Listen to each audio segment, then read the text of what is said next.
I always say that USDA organic is the most meaningful label. So organic is non-GMO and more. So GMOs are not allowed in organic, either as red food dye and other synthetic artificial ingredients.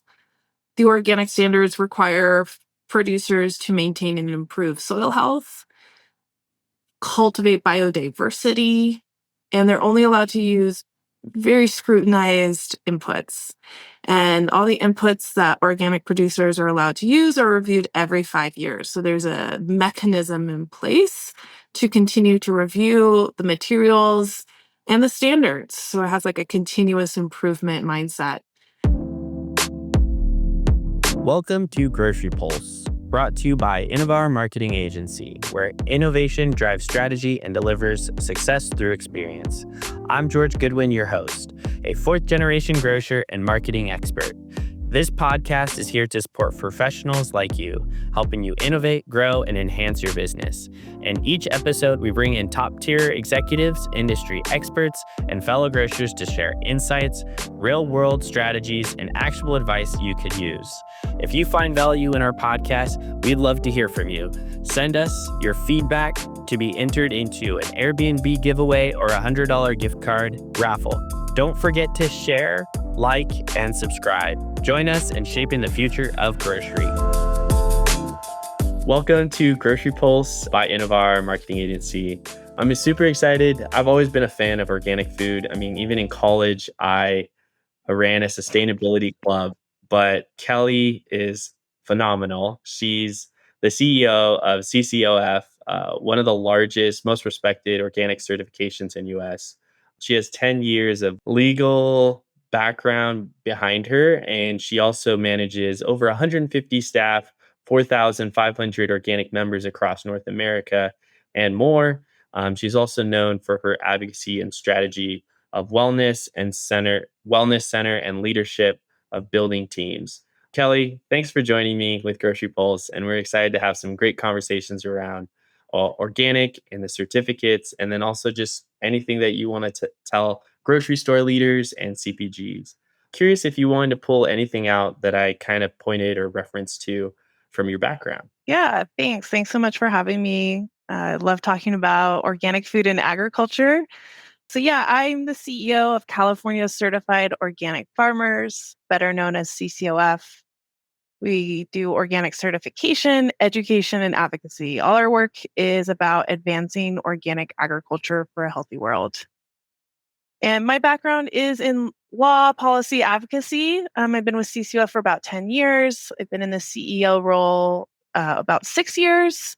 And it's really just such a privilege to work for a member-based organization, really getting to connect with the people who are growing, making, selling organic food and goods, and really believe, leadership is also a really core passion of mine, and really believe and love leading teams and building cohesive mission and goals together. Wow. No, that's awesome. When you kind of think of organic today and what you're seeing, what does the word organic mean to you? That's such a big question. Yeah, I think it's like, is it the science where it's like, it's just carbon? Or is it, when you think of a certificate, some regulations?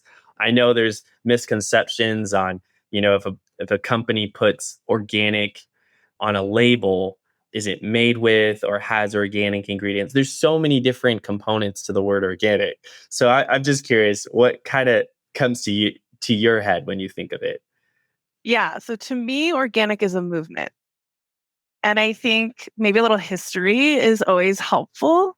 So today, to sell a food product as organic, to put organic on your label, you must comply with US Department of Agriculture regulations. And that's everything from soil health to maintaining biodiversity to what inputs you're using.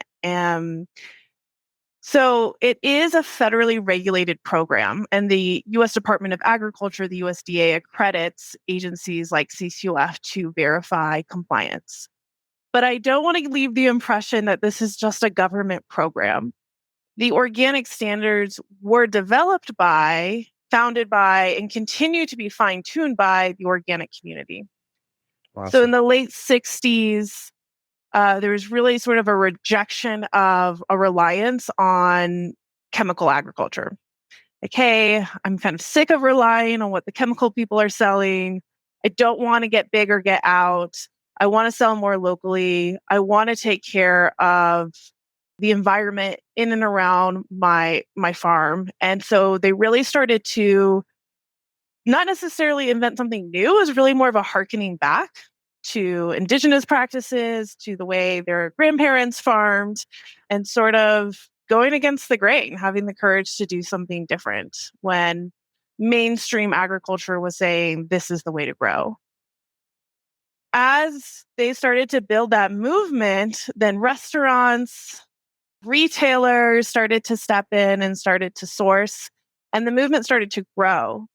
But like anything that's going well, there can be the bad actors who want to get in on the game. So there started to become a need to really regulate the term organic to make sure people weren't just greenwashing and slapping that term on products.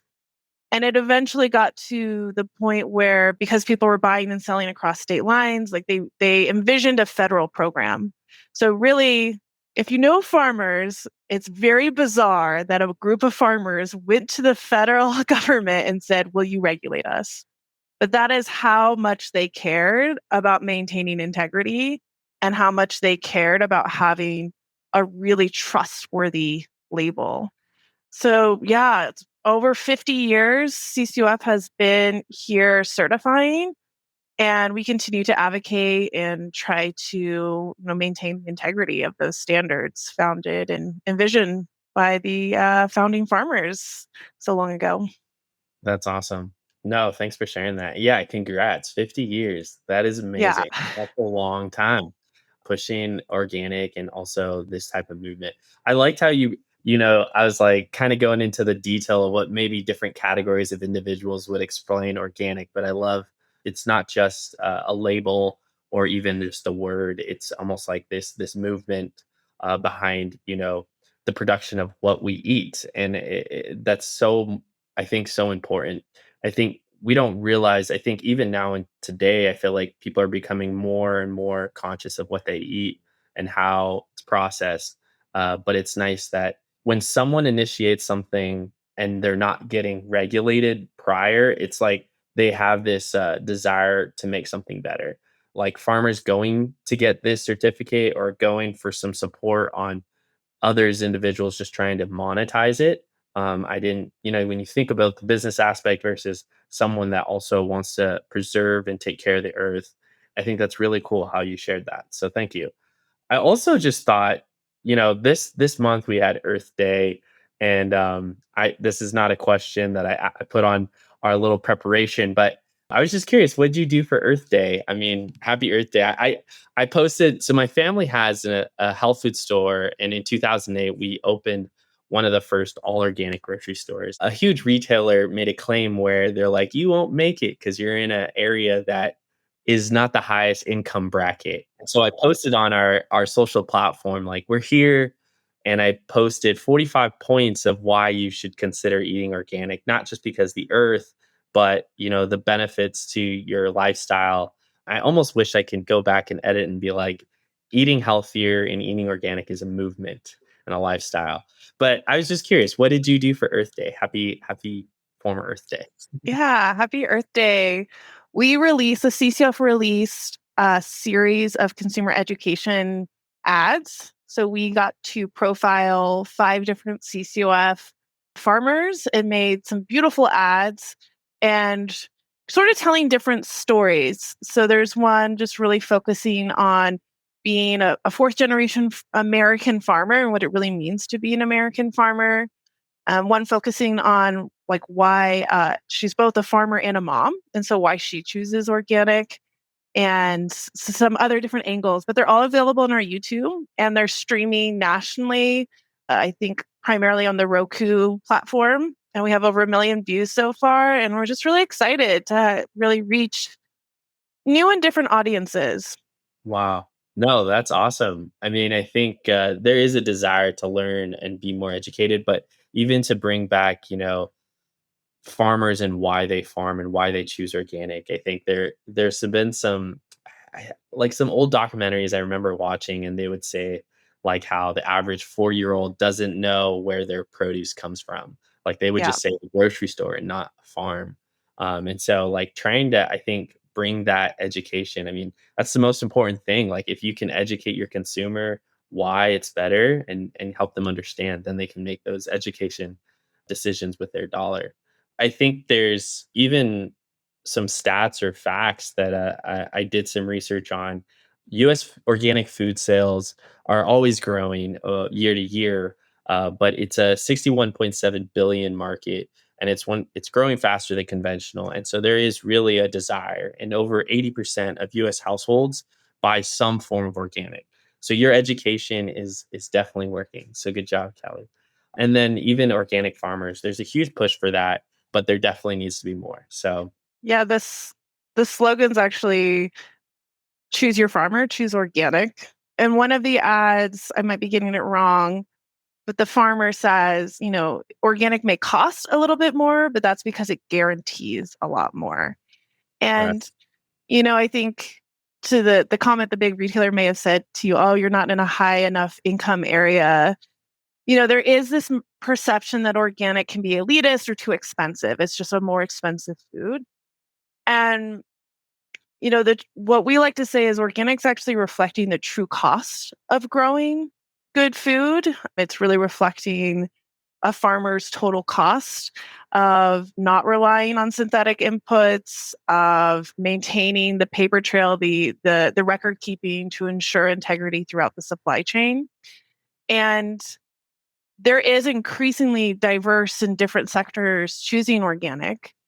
yeah, And especially in the sort of environmental justice space where people are really concerned about water, air pollution, they're not just thinking about, hey, how do we get our communities fresh produce? They're also thinking about, but like, how is that produce grown? Because if it's grown in a way that's contaminating our environment, then we're not truly achieving health outcomes. So we're just trying to really, take a more holistic approach and really help reach new folks with the organic movement. that's awesome. When you think of that mission and driving it, like the more I've learned about you, you're very it seems like you're a people first leader. And how do you motivate such a large and mission driven team, but also, pushing something that it's getting there, but like how do you touch every dimension or every category? Touch the retailer that makes the decision how they stock their shelves, to even startups that are wanting to do CPG consumer packaged good products, and get them on the shelves versus the huge corporate sector that is slowly moving or acquiring companies that have pushed this agenda. But how do you drive such a big mission for your team and then also the industry? Yeah, CCOF, we certify some of the smallest quarter acre organic farms, and we certify some of the largest organic companies in the world. Wow. And I think that that certifying a diversity of producers and everything along the supply chain, from seed to tea to chocolate to coffee, and I think that just really helps us keep a broad focus. We also are still a producer led, member based organization. So if you're certified by CCOF, you have voting rights to who's on our board, and as well as voting rights over our bylaws and certain information rights. Like we host an annual meeting every year and we try to share out information. And I think having that really keeping that grassroots legacy alive really helps motivate our work and inform our work and keep it really grounded and practical. Because I do think sometimes in the nonprofit space or the philanthropic space, it can get you can get ambitious and there you can get pulled in a lot of different directions. But I would just say being producer led really helps us stay grounded and focused on what do producers need day to day to be successful. And it's really rewarding to work for a mission based organization. So the people who come to CCUF are often people like me who maybe tried farming and it didn't quite work out for them. Or maybe some still farm on the side, or they come from a farming family, or maybe they come from like a food science, food manufacturing background. And so a lot of folks who come to CCOF come with that drive to do their part to help the food system. Wow, And, that kind of really fuels our work and fuels the creativity and helps us weather the uncertain times. that's awesome. I want to tap back to what you kind of just said. So, did you do a little bit of farming? So, a funny thing is, so my name is George, and when you look at the Latin rune, it means one who tills the earth.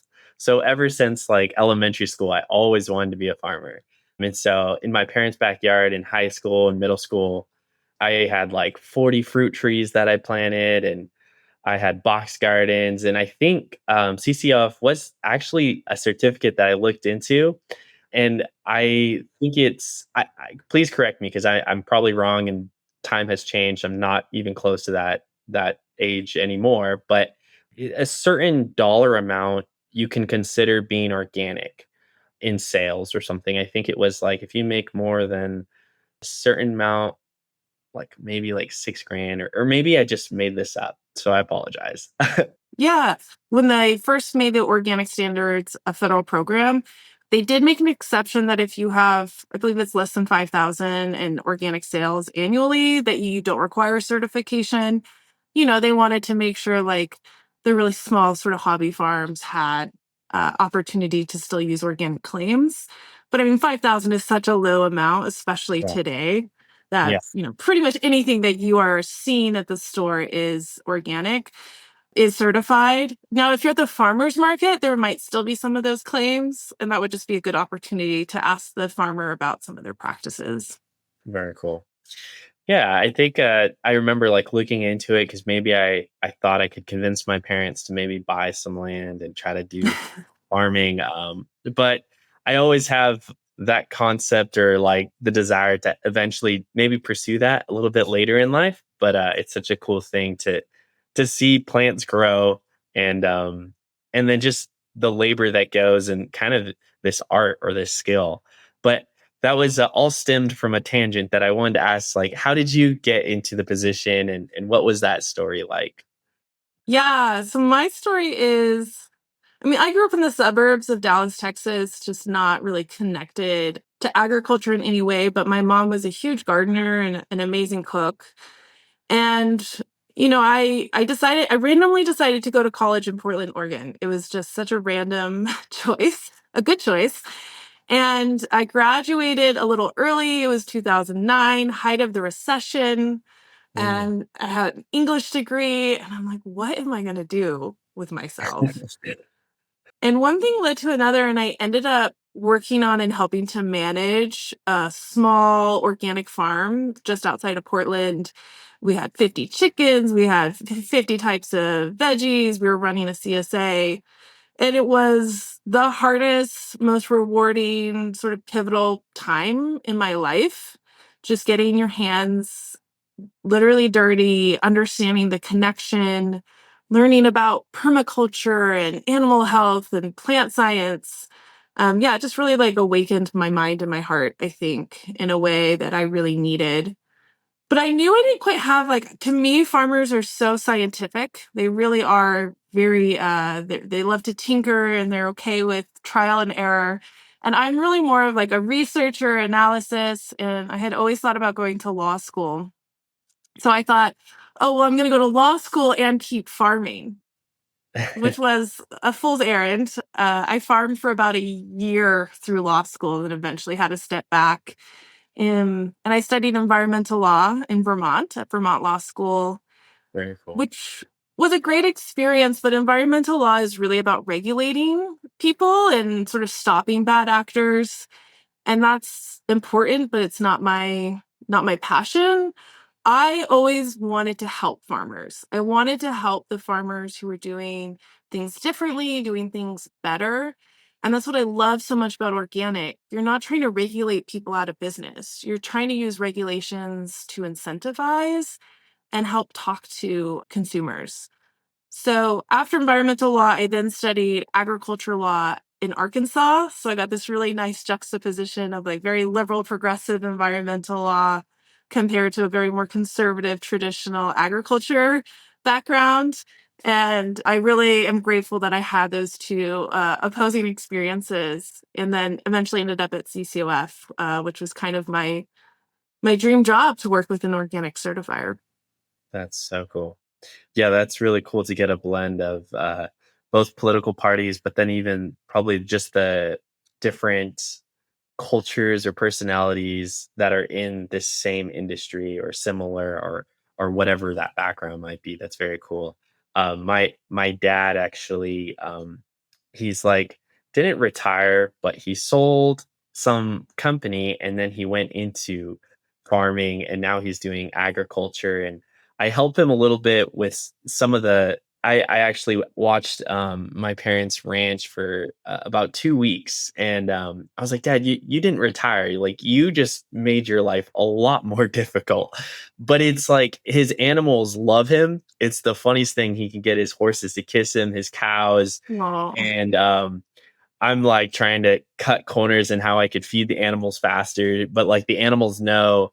And it was just such a unique experience of the reward, but then also incentivizing the organic farmer. And I think that's so well put, like you said. Like, I think there's the component of regulation, but there's the component of pushing people to keep doing what is actually beneficial for society. And I think that's awesome. That's a great passion to have, and I respect that push. I think we need more people like you doing that. It definitely is needed. So thank you. So, kind of with going into looking at CPG and grocers, a lot of them are the ones listening to this type of podcast. What are some, like, would you say, some wins that you say with organic food, or maybe even some, maybe anything that you've learned that helps consumers to consume organic, whether Hmm. they're pushing it in a small mom and pop store to a larger chain, or even small startup CPG to, the larger ones. What are some wins there? I know there's the millennials having a higher dollar, and they're an more higher educated consumer. And I think some stats that I found was 70% of millennials are willing to spend more on organic food. But yeah, I was just curious if anything comes to mind. Yeah, well, for most shoppers, fresh fruit and vegetables are usually the entry point. That's usually where they're sort of the most committed to purchasing organic. Dairy and eggs tends to also be a really strong organic category. And this one's interesting to me, but beverages are increasingly Oh, popular category. I don't know if it's because there's like a trend towards non-alcoholic drinks and there's so many different types of beverages on the market, but that's also an opportunity. I also always like to plug support for organic grains. Like, if we really want to transition more land to organic agriculture, we're going to have to address grain production, which is a huge part of American agriculture. And it's tough to be an organic grain producer, I think, because you lack the kind of infrastructure and support and resources. So I think anything folks can do to support that side. There's so many different strategies. The Northern California Costco sat down with some of their executives. This was a while ago, maybe 6 or 7 years ago. And they explained that they were offering organic, and it's doing okay, but what really helped lift the sales is when they had some just clear signage. Because Costco has such a big open space. They have those signs that can hang from like the ceiling or in front of the cases.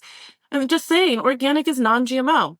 Organic is no antibiotics, like kind of clarifying, because consumers are used to looking for some of these terms, and mhm. clarifying, oh yeah, organic is all of that and more, actually. And Yeah, some simple signage really helped. that's They awesome. also told me that sometimes because they offer such a limited number of products, sometimes they would just pick organic. Like, maybe it's not, you don't always have to offer an organic and a conventional ketchup. Sometimes you could just do the organic ketchup and see if that will still resonate with the shopper. That's cool. Yeah, I think that's a really good point. Let's take a second to thank one of our sponsors. As someone who is passionate about helping others feel their best, I'm excited to share something I truly believe in: Groove Kombucha. Groove is an instant kombucha made for the busy professional. Just mix it with water or sparkling water for a refreshing, gut-boosting drink. Packed with 1 billion CFU probiotics, only 25 calories or 2 grams of sugar. It has organic ingredients, it is eco-friendly, no fridge is needed, and smooth flavors like blueberry mint make it easy to love. It's valued at $30. Get your free sample now at groovekombucha.com/grocerypulse. Subscribe today and get your gut and daily support it deserves. Groove Kombucha. Feel good, live better. I almost want to fact check myself, but I'm pretty sure it's true. But one of the largest volume of organic is sold through Costco.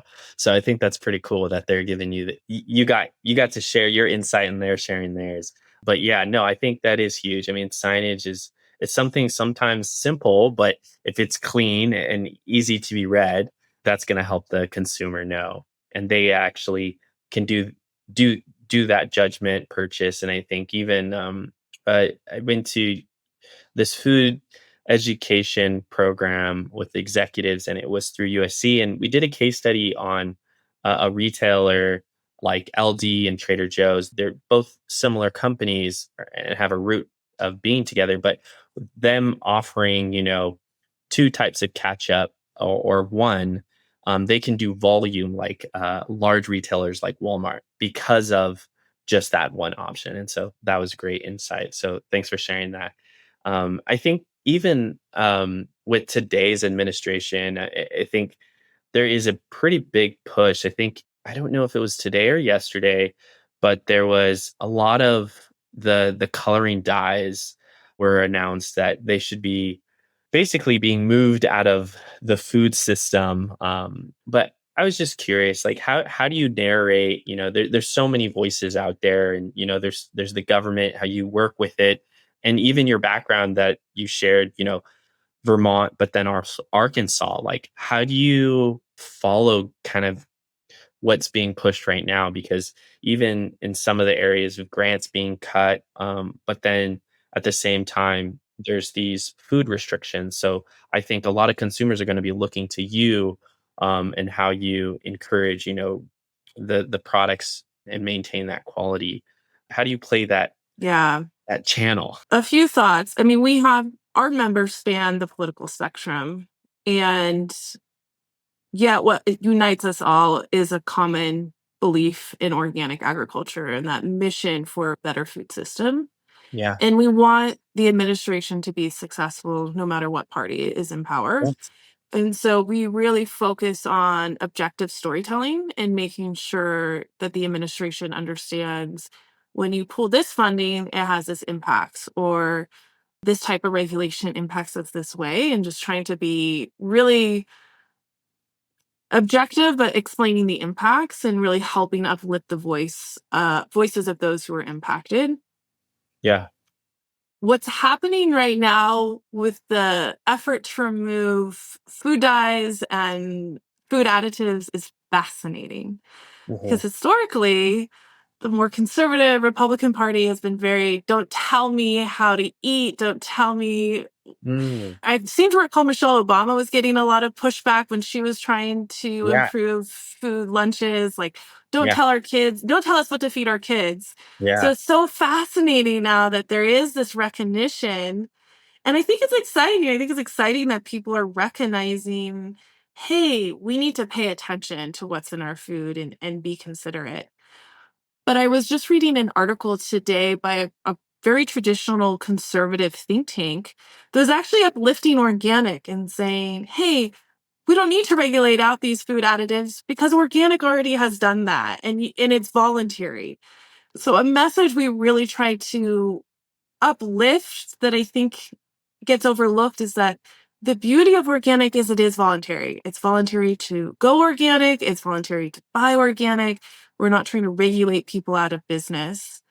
And so I just thought it was fascinating that now organic is getting some different kind of attention, where it's like, hey, well, we don't have to regulate because we can choose organic.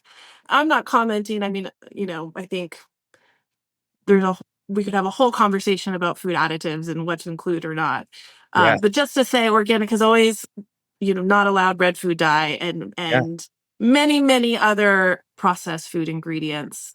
So it's been really interesting to see this new attention on food. And we just remain hopeful that we can continue to tell the benefits of organic and navigate. I will share we do have federal funding that's frozen by the administration right now, and that funding was to both help folks transition to organic production and funding to help increase consumer awareness of domestic organic production, because we do have a pretty big trade deficit in organic right now, where we're importing a lot of organic that could be grown in the United States. Wow. And so we fingers crossed, we're still hopeful that maybe we'll get to keep some of this funding. And we understand the administration's effort to reduce spend. So more to come on that. Very cool. I like how positive and optimistic, and I think that's a very good trait in leadership. When you kind of think about I guess, the ideal person for the certificate, is it more tailored to farmers, or is this to mostly retailers, or what's the I guess when I think of the certificate, or I think of a movement, who would your ideal customer persona be? Hmm. I mean, I think the ideal organic customer persona, I mean, we have a few personas actually that we think about when we're doing consumer education. One is definitely the concerned parent. I'm a mom of a 3-year-old, and you're so overwhelmed by decisions and all the Yes. different options and choices. And so being really able to distill, this is a trustworthy label. It is backed up. If you violate the organic standards, you could pay a fine. You could go to jail, even depending on the gravity of the situation. And that it's not only encompassing red dye, but it's encompassing synthetic pesticides and a whole host of issues. So really thinking about the concerned parent, thinking about the environmentalist. I think the unsung story of organic that kind of gets lost in the less pesticide focus is that the foundation of organic is soil health. That is the foundation. So if you're concerned about climate change, healthy organic soils can help sequester carbon. They help reduce leaching and runoff into water bodies. They're more drought resilient. The environmentalist, the person who wants to support American farmers, because it is true that in the United States, we're used to paying bottom dollar for food, and that translates down to the farmer. And when you see prices going up at the grocery store, most shoppers don't understand that doesn't really trickle back down to the grower. Their profit margin tends to stay the same and tends to shrink, Yeah. shrink, shrink. So a Yeah. higher price at the grocery store doesn't necessarily translate to more support for the farmer. So those are some of the personas that we work with, of really thinking about values aligned customers who care about trust and they care about the people who are growing their food. That's awesome. Yeah, I think even like I might have done a little bit too much chat GPT, Google searching. I really like numbers. And so I was just finding all the stats, but I was just learning even the average, within the past 40, 50 years, the farmer, it used to be like 90% of the population were farmers. And now it's like less than 2% of US population does farming. And so it was just astonishing. But I think there is a trend where, a lot of people's Instagram feed is like the modern farmer, and they have chickens in their backyard, and kind of bringing this knowing your food and knowing your sources and getting educated about consumption. I think it's a very cool thing. When you also talk about consumers, how can we also talk about, I guess, different, B2B more? Like, can retailers get certified organic? Can farmers? Can clothing brands? What other category might there be? But Yeah. how does that work? So it starts, seed growers can be certified organic, to the farmer, to the now processor handlers. So say you're taking produce from a farm and then you're putting it in a packaging and giving it Yeah. to a grocery store. Now they have to be certified as well, making sure there's no gaps in the supply chain. Right. It's just because we keep very, very meticulous records because we want to see the whole traceability. Right. Food manufacturers, the two interesting categories, retailers can get certified. So to be a certified organic retailer, we're really verifying that your signage is correct, that you have programs in place to educate your employees about the differences, making sure there's no commingling, correct washing. And it can be a really great way to just really add that extra layer of integrity, especially if you're requiring your suppliers to be certified. If you are also certified, that really just helps bolster the commitment and the integrity. I'll come back to the retailer. Well, another thing about retailers that I've learned, I don't know if this is your experience, but some of the larger retailers are noting that they just have way more turnover and less employee retention. So they have less experts like out on the floor. So they used to have, employees who'd been there 10, 15 years who could talk about the produce and the differences and their different suppliers. And they just have such high turnover now that they're like that kind of institutional knowledge is no longer there. And they have to really think about educating and protecting organic integrity differently. The other category I wanted to name is restaurants, which is also a really difficult category. So if you're going to be a certified organic restaurant, like you have to be sourcing your ketchup, everything Yeah. organic. Very And cool. that's tough. That's a tough market. And there's a few out there who are doing it and who make the commitment. It's tough because you don't want to make it so restrictive that restaurants and retailers can't promote, like, hey, I have organic here, but you're also still trying to add in that layer of trust. Yeah. No, that's cool. And then when you think of like the production of a particular product, so I got into this new position where I'm trying to have a formulation and understanding, even the production facility has to have certified organic manufacturing supply or different things like that. Like, what would you say to CPG companies? Like, they want to go more organic and they need the baby steps. I doubt there's initiatives or maybe no more grants now, but like maybe what's kind of your encouragement to them? I think I might be asking a question for myself, but I know there's other people in this round too. Yeah, I was just speaking with a newer client who is making a beautiful regenerative organic tea. And she's just having the hardest time finding a co-packer, a packing facility, because she's not selling it enough volume. And it's devastating because she has everything else lined up and she just can't get that processing facility to say, yes, we're willing to do that work. And I don't have any brilliant solutions, but I do know that infrastructure along the organic supply chain can be quite a barrier. So you can have the best product, but the meat. One of the biggest barriers to organic meat is certified slaughter facilities, Wow. especially for smaller scale producers. That's why you'll see a lot of local and smaller scale producers may do like grass fed or other labels because they just can't get the processing done. Wow. So I think the more people talk about it and if you could put collective pressure on the processing facilities, Yeah. I think on our end as a certifier, we're talking a lot about streamlining paperwork, making sure it stays affordable. What can we do on our end to make the certification process as undaunting as possible so that we don't have those breakdowns in the supply chain and those barriers? So, yeah, more to come. I think it's a big, big part of our conversation right now. That's awesome. Yeah, I think there's so many components. I mean, I think I saw some social media posts and it was like what do I have right here? I have some organic chapstick,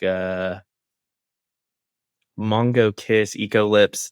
But like there's so much component to this product. There's beeswax, there's coconut butter, there's sunflower oil, and you gotta, we don't really think of the process, sourcing all these ingredients of organic from a farmer, then transporting it to a manufacturer that can basically mix the ingredients. They have to be certified, and then also to label and well, the label doesn't have to be organic, but there's such a process. But I think it's really ensuring you get a quality product.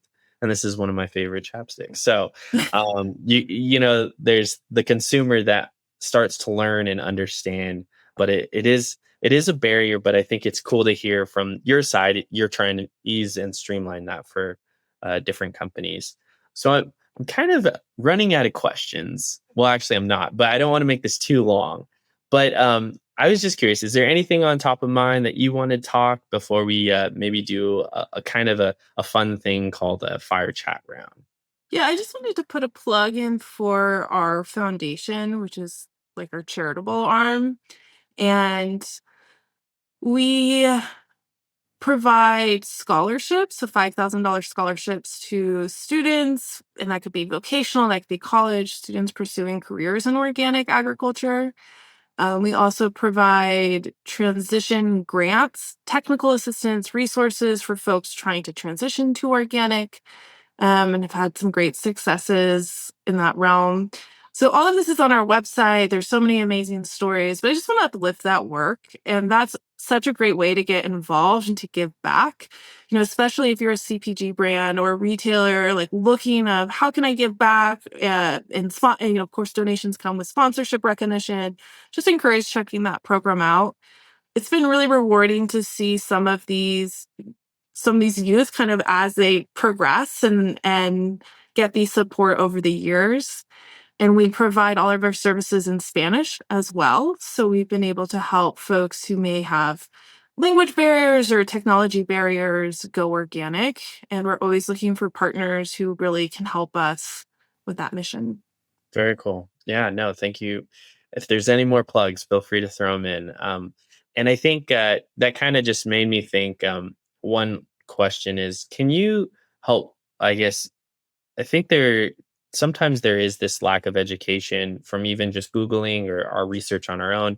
But can you help listeners understand the difference between organic, natural, non-GMO, or what is it? There's quite a few different labels out there, but can you break down a little bit more? Like, from my understanding, when you have an organic certificate, it's 95% of the product is organic, and it leaves 5% for minerals or different substances that may not have non-organic anywhere or something like that. So that doesn't mean it's that 5%. It could be 100%, but just in the context of if it's a mixed ingredient or something. And then there's no sewage sludge, which is basically from the sewer plants. They try to filter that out into some type of compost or something they can put on their plants as a fertilizer. And this is done in non-conventional or in a conventional environment sometimes. And it's disgusting. So many Yeah, if people. you're worried about PFAS,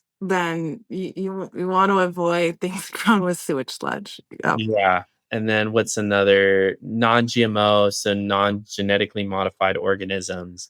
And so sometimes that hurts our ecosystem when you grow things out of season, or what are some other causes from non-GMO? Maybe it's harder to digest. I don't know how many claims you really can make.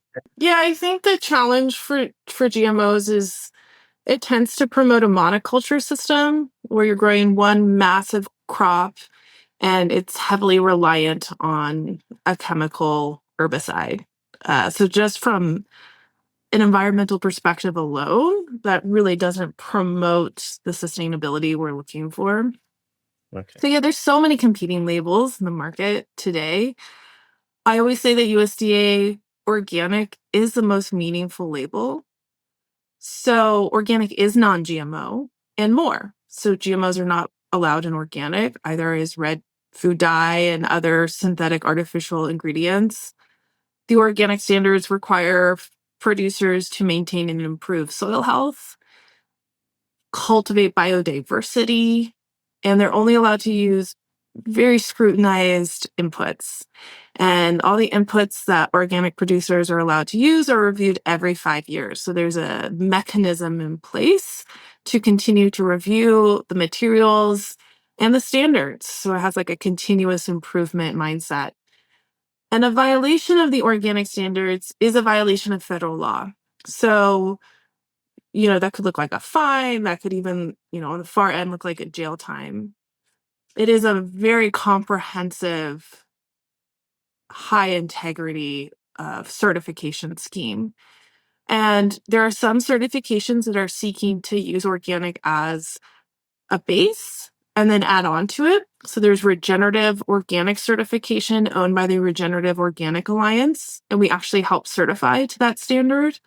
And that's taking all the baseline of organic and then going a step further. Additional soil health, additional animal welfare requirements, and a new component is a social welfare component. So looking at living wage and treatment of employees. Very cool.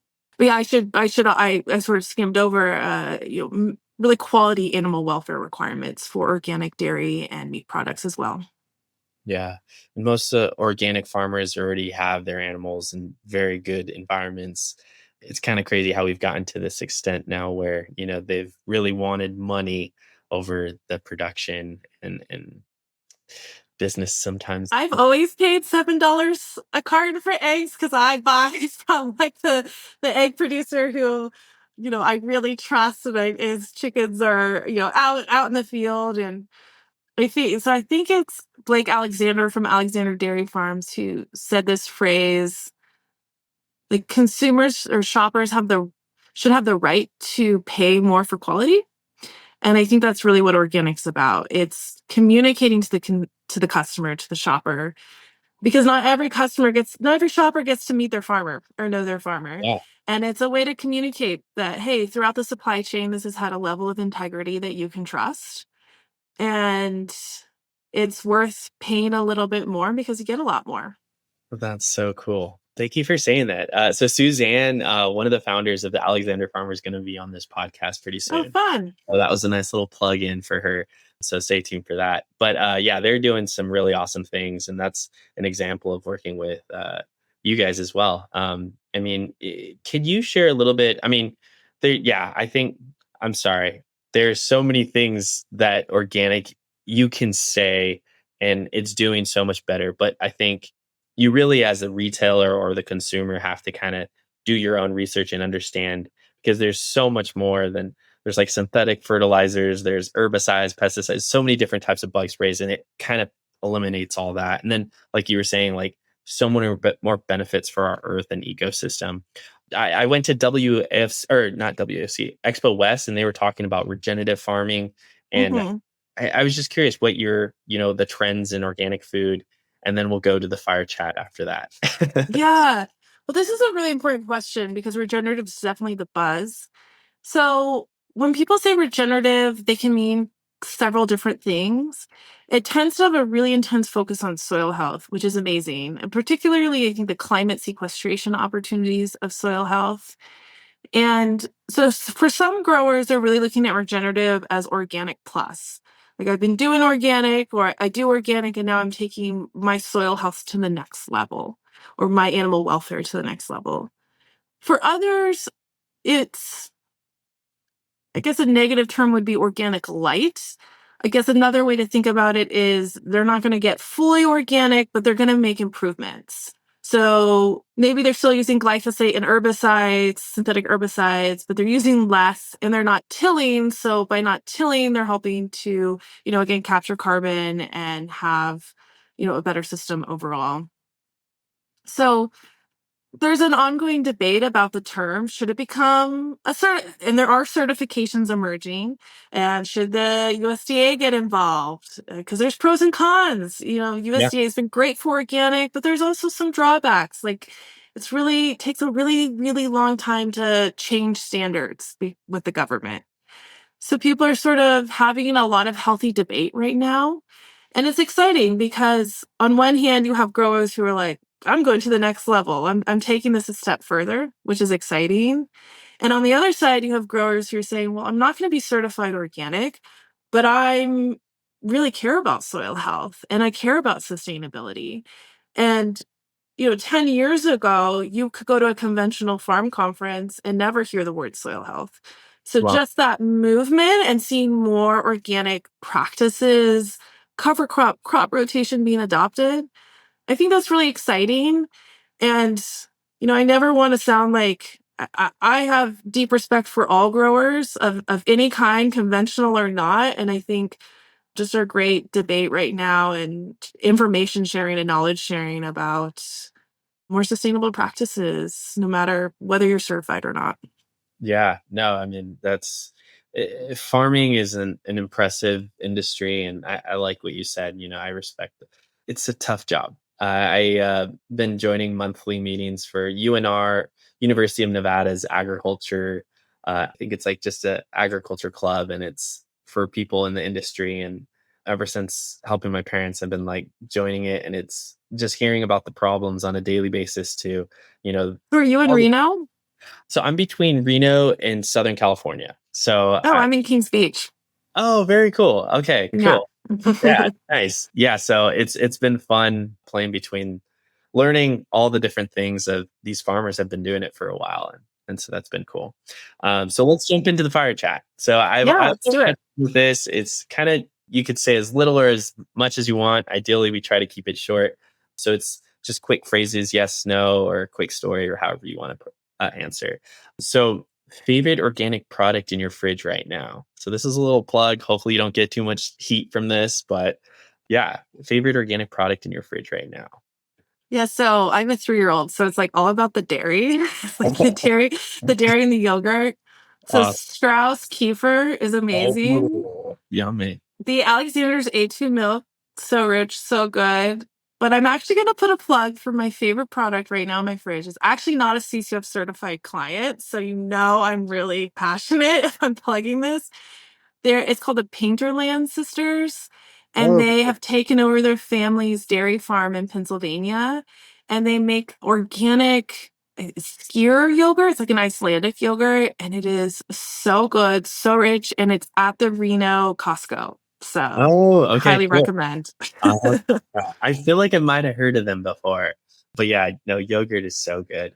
Your go-to morning ritual to stay healthy, grounded, kind of get you set for the mood? Is it sunshine, coffee? What's your little Yeah. go-to? It's just praying my toddler sleeps in longer is the first is the first step. But I'm a really big journaler. So I do Oh, morning pages, 3 pages every morning. it's cool. And I'm a certified yoga instructor. So I have like a really gentle morning yoga practice. And I have a regular meditation practice, but I'm like 10 minutes max. So I don't want to sound overly impressive here. But No, yeah, that's just a little self-care goes a long way to get grounded for the day. very cool. Okay, this stems into the next question: organic coffee or organic teas or organic something else? So I love coffee. And also, one of my meditation teachers introduced me to the beauty of a tea ceremony. Oh, And cool. so, like, really thinking about the tea and where it's from and the history of the tea to how you're making it to the vessel you're drinking out of it. So, I've been sort of trying to enjoy tea more and excited. Yeah, it's a really beautiful ritual. Awesome. What's one leadership lesson or quote that you kind of like living by or you like to reference? So one of mine is, I have a bracelet. I think I might have said this in one other podcast, but it says, push yourself. Oh, it's blurred. So, but it's just something to like be a little more in whatever that means. So pick up a piece of trash if you see it on the floor and you're taking a walk, or you're feeling tired but you need to work harder, and you're going to thank yourself tomorrow, or run that mile a little faster. Any little quote that comes to mind or lesson? I don't have a quote, but I think like the 2 words or 2 core values for me is authenticity and vulnerability. Hmm. Like, I mean, I took over as CEO in 2019. So then I got my crash course in crisis management with a global pandemic and a racial justice reckoning, and then wildfires throughout Santa Cruz, which is our main hub of employees. And I found the more authentic I showed up, like, hey, I'm struggling today. Or, hey, I don't have the answers, but here's what I do know. Asking for feedback and not being afraid to acknowledge when you've made a mistake. just find it builds so much trust. And when you build trust, it sounds cheesy, but really anything's possible. It really helps to have that engage. I think building trust builds engagement and energy and excitement. Very cool. I like that. Favorite farm or retail visit memory? Just like a memory that you have that's instilled. Yeah. Well, one really special farm visit, and then I have to plug some of our farms, is I did get a chance to go to Cuba with a California political delegation 10 years ago. And we had to do all the like shaking the hands and sitting in the rooms. And finally we got out to this small organic farm. And the real emphasis, it was a medicinal farm. So everything they were growing was really from a medicinal perspective. And, food is medicine is a pretty popular catchphrase now and a growing movement. But that was sort of my first introduction to that mindset. But I love visiting farms in the California Central Coast, so like the Salinas, Watsonville, that area. We've helped a lot of farms transition to organic and provide Spanish services and technical assistance. And we've seen, former farm workers or children of former farm workers be able to take on farm ownership. And I just love seeing that journey and that progress. Yeah, Very so those cool. are some of my favorite visits. Man, I've been saying very cool a lot. You're very all these things I like just I don't know. Yeah, you'll have to get out to the farm with us. Yeah, I'll I'd keep you love to. posted. Yes, please let me know. If I'm around, I would definitely come.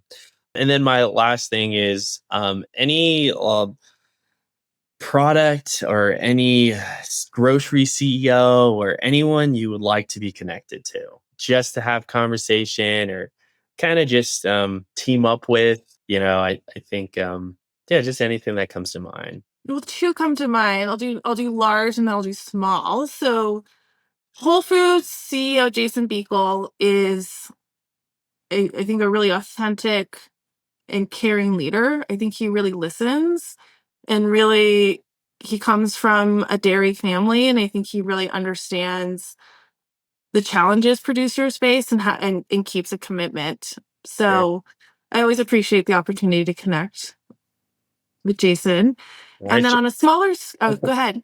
no, I was like, all right, Jason, if you're listening, Well, no, he's been great. He actually did a panel with me at South by Southwest, so he's really oh, gracious with his what? time. So I That's think awesome. continued partnership would be my vision. Very cool. Very cool. Yeah, even him generating that, giving that time to talk about organic, Very is cool. great. But then I also just want to uplift Ocean Beach People's Co-op. They've been around since the early 70s, and they're in conversation with our team about doing some kind of promotion for our foundation grantees and maybe highlighting some of those future organic farmers. And yeah, I'm such a big supporter of small businesses, and I love to shop at local grocers. So always excited to partner. Kelly, this has been so fun. I just wanted to say thank you so much for just, I don't know, just sharing your insights and knowledge about organic, and then also the passion you have that is fueling this movement. And I like now using some of the words that I learned in my own phrases. Is there anything else? Any call to actions? I mean, I feel like the big thing is just go to your website if you have the desire and be connected. There's so many different ways. Is the website's just www.ccof.org? Yeah, visit ccf.org. You can find out about certification, but also our advocacy work. Sign up for a newsletter, get involved with our advocacy, and make even the smallest donation helps support future organic farmers. You can check out the CCOF Foundation. Very cool. I think this is it. So thank you, Kelly, again. Wow, so fun. Thank you so much for having me. Yeah, and we'll jump into the next episode, and we'll definitely have. We just did one with Krista Palmer, the former Olympian, and then we'll have Stephanie pretty soon with the Alexander Creamery, and we got some other great individuals lined up. So, thank you, Kelly, again, and we can sign off. Awesome. Great. So great to Awesome. chat. Thanks, George.